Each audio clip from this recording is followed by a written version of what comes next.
Hello friend, easy knowledge में आप सभी को स्वागत है। देखिए आज का ये जो वीडियो है ये एक्चुअली ये जो PWM ऑसिलेटर सेक्शन का आईसी होता है वो भी 2268 या 2269 जो आईसी होता है इसके बारे में है। देखिए एक्चुअली ये जो वीडियो है एक रिक्वेस्टेड वीडियो है चैनल का। एक व्यूअर्स मंगल मूर्ति सर करके उन्होंने मेरे को कमेंट किए थे कि जो आईसी है इसके बारे में थोड़ा कुछ डिटेल्स में उनको बेसिक चाहिए। सो एक्चुअली फ्रेंड मार्केट में बहुत सारा आईसी है, हर एक आईसी का जानकारी आपको रखना इतना आसान काम नहीं है, लेकिन कोई भी कंपोनेंट्स के बारे में जानकारी रखना है तो उसका जो PDF फाइल होता है ऑनलाइन पे जाके आप उसको पढ़ सकते हैं, क्योंकि उसमें उसका बहुत कुछ दिया हुआ रहता है। उसके अंदर क्या छुपा है सब कुछ उसी बायोडाटा में उसके दिया हुआ रहता है। देखिए ये जो OB2268 या 69 है, देखिए क्या लिखा है OB2268 या 69 जो भी हो, is highly integrated current mode PWM control IC optimized for high performance low standby power and cost active offline playback converter application in above 20 watt power level। मतलब 20 वाट जो पावर सप्लाई होता है, 20 वाट के ज़्यादा लोड वाला जो पावर सप्लाई है उसमें ये अच्छी तरीके से काम करता है। देखिए एक्चुअली 20 वाट का जितना सारा पावर सप्लाई होता है वो बहुत बड़ा कुछ पावर सप्लाई नहीं। मान लो 12 वोल्ट 2 एम्पियर का जो पावर सप्लाई है वो कितने वाट का होगा, 12 × 2 मतलब 24 वाट का पावर सप्लाई हो जाएगा। सो 20 वाट का पावर सप्लाई इतना बड़ा कुछ पावर सप्लाई नहीं है।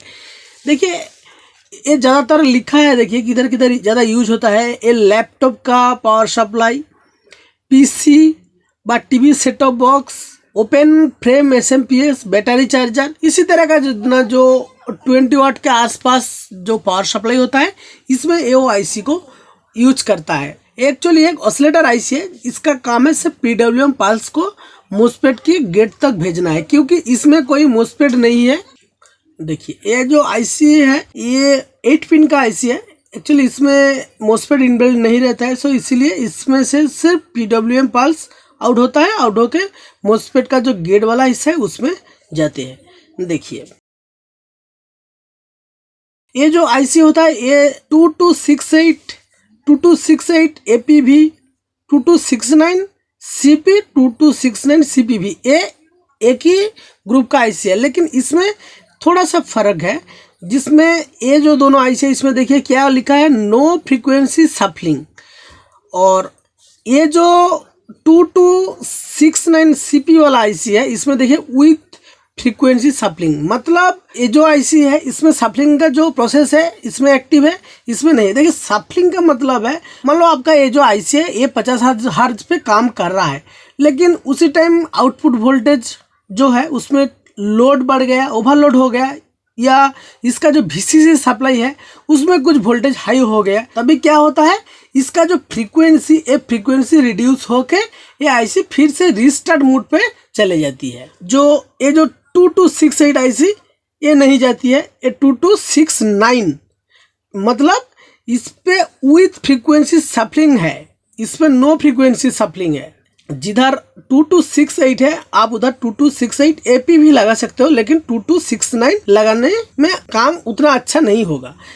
मान लो आपके पास ये जो लिखा है ना OB2269 CP करके जो आईसी है इसके बदले में आप ये भी लगा सकते हो SG5841 ये आईसी भी लगा सकते हो, बट इसमें आपको थोड़ा मॉडिफिकेशन करना पड़ेगा फ्रेंड। देखिए इसका जो 4th नंबर ये जो पिन है ना R1 वाला पिन, इसमें देखिए ये जो 2269 या 2268 इसमें जो 4th नंबर पिन है इसमें अगर 100 किलो ओम्स लगा रहेगा तभी ये R1 पे 100 किलो ओम्स लगा रहेगा तभी ये 65 किलो हर्ट्ज पे काम करता है। लेकिन इसी आईसी के जगह पे आप जब ये SG5841 लगाओगे ना फ्रेंड, ये जो ये आईसी लगाओ ना, आपको क्या करना पड़ेगा, इसका जो 4th नंबर पिन है इसका 4th नंबर पिन पे आपको इसका जो 4th नंबर पिन है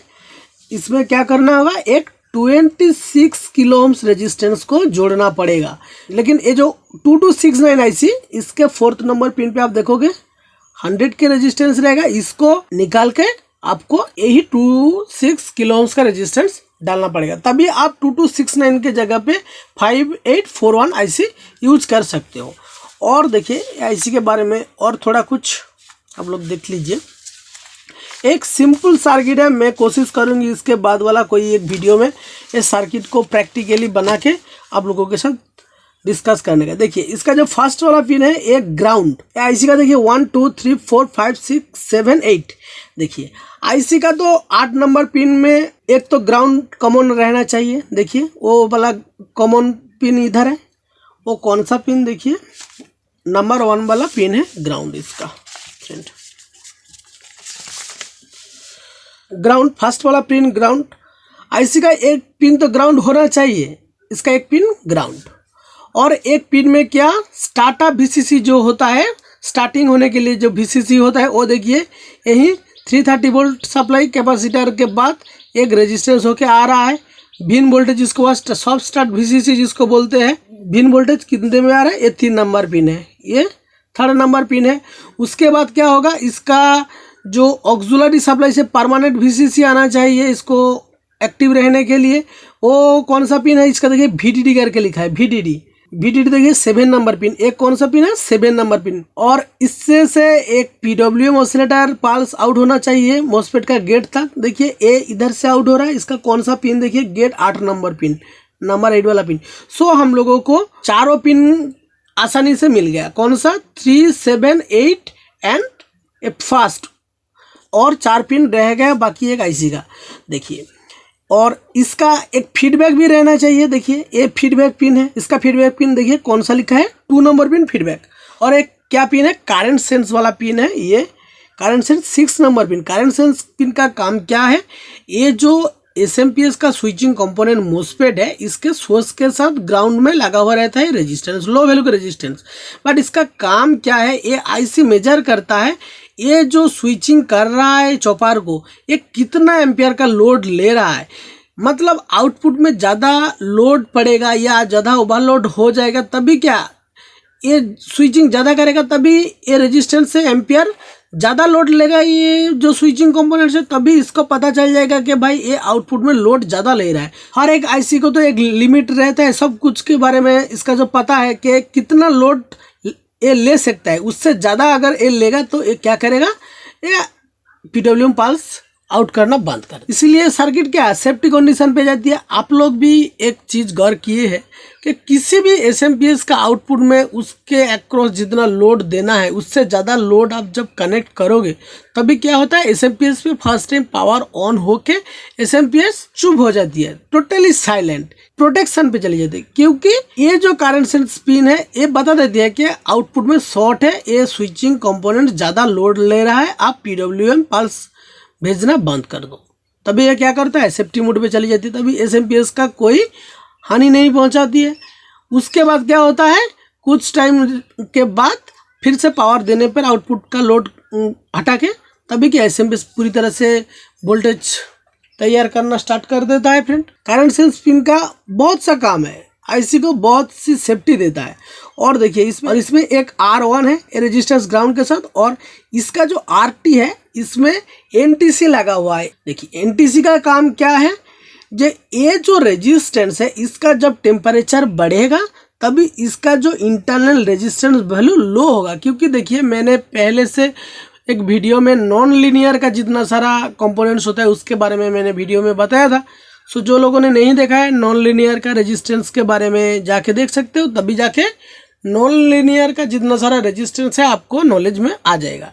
इधर क्या होती है, जब ये जो रेजिस्टेंस है, ये जो NTC है, एक ग्राउंड इधर तक आईसी तक आती है। देखिए इधर से ग्राउंड एक सीरीज रेजिस्टेंस होके आ रहा है, मतलब क्या ये रेजिस्टेंस ग्राउंड भेज रहा है, मतलब एम्पियर आ रहा है, तभी क्या रेजिस्टेंस थोड़ा थोड़ा हीट होता है। जब भी ये हीट होगा तभी क्या होता है, इसका रेजिस्टेंस वैल्यू लो होती है, तभी ग्राउंड ज़्यादा पास होगा, तभी ये आईसी को भी पता चल जाएगा कि भाई आउटपुट में शॉर्ट सर्किट चल रहा है, तभी जाके ये रेजिस्टेंस लोड ज़्यादा ले रहा है, तभी ये आईसी भी सेफ्टी कंडीशन पे आ जाएगा। देखिए ये आईसी बहुत सिंपल आईसी है, लेकिन इसमें बहुत सा सेफ्टी के बारे में सोच के आईसी को बनाया हुआ है। देखिए फ्रेंड, और इसमें थोड़ा ज़्यादा कुछ नहीं है इसके बारे में। नंबर 1 पिन ग्राउंड है, नंबर 2 फीडबैक इनपुट, नंबर 3 भिन्न वोल्टेज, मतलब ये जो भिन्न होता है मतलब सब स्टार्ट के लिए rectifier to line input and startup chip supply and line voltage sense. Line voltage को सेंस करके ये उसी हिसाब से आईसी को सप्लाई देता है। और 4 number pin R1 internal oscillator frequency, और 5 नंबर पिन देखिए RT temperature sensing input resistance, मैंने जो बताया था। और 6 नंबर पिन सेंस मतलब करंट सेंस वाला पिन है ये। और 7 number pin VDD DC power supply pin. और 8 नंबर पिन क्या, गेट, मतलब स्विचिंग कंपोनेंट जो रहता है मोस्फेट वगैरह उसका गेट फ्रीक्वेंसी 8 नंबर पिन से आउट होता है फ्रेंड।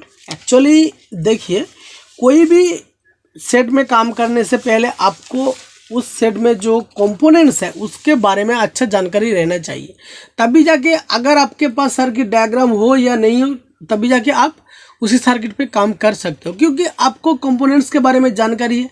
इसका और चीज़ देखिए UVLO ऑन UVLO ऑफ, इसका मतलब under voltage lockout on, under voltage lockout of, मतलब इसका जो VCC है, जो इसमें इनपुट VCC जिसको बोलते हैं VDD सप्लाई जो है वो 10.5 वोल्ट से नीचे जाएगा तो ये आईसी वर्क नहीं करेगा, और 16.5 के ऊपर ये आईसी को नहीं देना चाहिए। तभी क्या कहते हैं कि VDD क्या लिखा है, अंडर वोल्टेज लॉकआउट एग्जिट हो जाएगा।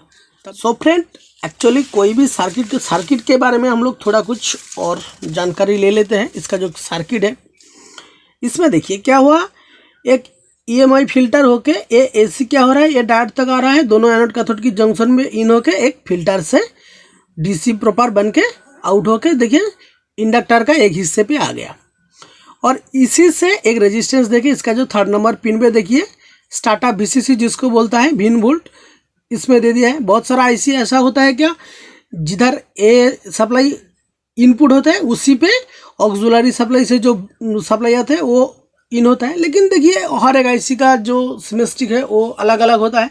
आईसी का इंटरनल स्ट्रक्चर देखिए, इसका जो 3rd नंबर पिन है इस पे भिन्न वोल्टेज आ रहा है, जो सॉफ्ट स्टार्ट वाला सर्किट है उसी से होके देखिए OCP थ्रेशोल्ड करके ये सप्लाई इधर तक आ रहा है।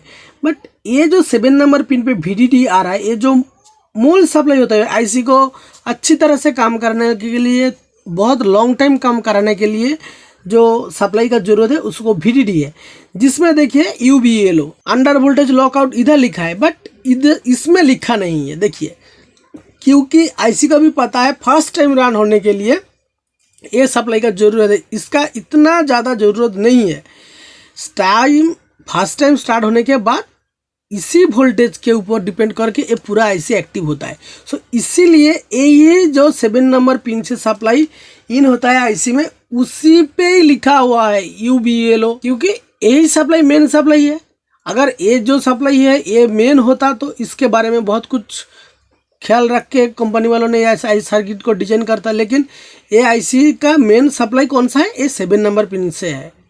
सो ये सप्लाई कहाँ जा रहा है, देखिए इधर से आके ये रेगुलेटर होके इधर जा रहा है, ये इधर जा रहा है, इधर OVVB ओवर वोल्टेज प्रोटेक्शन होके इधर आ रहा है। और ये देखिए जो दोनों मोस्फेट है, इन चैनल का मोस्फेट देखिए, एक है ड्रेन और एक का सोर्स एक साथ जोड़ के गेट तक आउट हो रहा है PWM पल्स।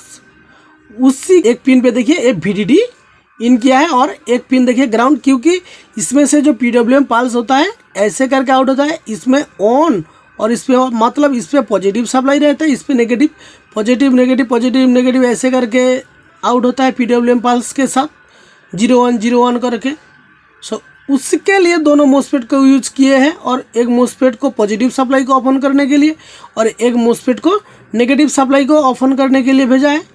सो ये जब ऑन होता है ये ऑफ होता है, और ये जब ऑन होता है तब ये ऑफ होता है। तभी क्या होता है, इसमें ऐसे करके पॉजिटिव नेगेटिव करके वोल्टेज आउट होकर मोस्फेट का जो गेट वाला हिस्सा है उस पर जाता है। जाने के बाद वो मोस्फेट स्विचिंग प्रक्रिया चालू करता है। देखिए ये जो मोस्फेट है, इस मोस्फेट का जो सोर्स वाला पिन है, सोर्स पे देखिए लो रेजिस्टेंस लगा के ग्राउंड के साथ जोड़ दिया है, उसी से करंट सेंस जाता है आईसी तक।